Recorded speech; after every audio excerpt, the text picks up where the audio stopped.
তোমরা কারা কারা কলকাতা কফি হাউসে গেছে বলো তো? আমার এই কদিন মনটা না খুব কফি হাউসে যাওয়ার ইচ্ছা করছিল, কিন্তু বহরমপুরে পাই কোথায়। তবুও বহরমপুরে খুলে গেল কফি হাউস।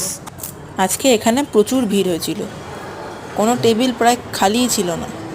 এখানকার অ্যাম্বিয়েন্সটা খুব সুন্দর, একবারে কলকাতা কফি হাউসের মতো। এটা ওদেরই একটা ব্রাঞ্চ, যেটা ওরা বহরমপুরে ওপেন করেছে, স্কোয়ার ফিল্ডের পাশে। এইটা এখনও কমপ্লিটলি রেডি হয়নি, তাই এখনও সব মেনুগুলো ওপেনও হয়নি। এখানে কলকাতার কফি হাউসের মতোই ওয়েটারগুলো সেম ড্রেসে আছে।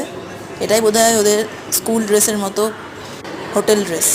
আমরা অর্ডার করেছিলাম হচ্ছে চিকেন পকোড়া আর একটা ফিশ কবিরাজি 215 টাকা, আর চিকেন পকোড়াটা হচ্ছে 170। আর কফি হাউসে এসেছি, কফি অর্ডার না করলে চলে, তাই একটা কফি অর্ডার দিয়েছিলাম, হট কফি। কোল্ড কফি এখনও অ্যাভেলেবেল নেই। সব মিলিয়ে 100-তে 100।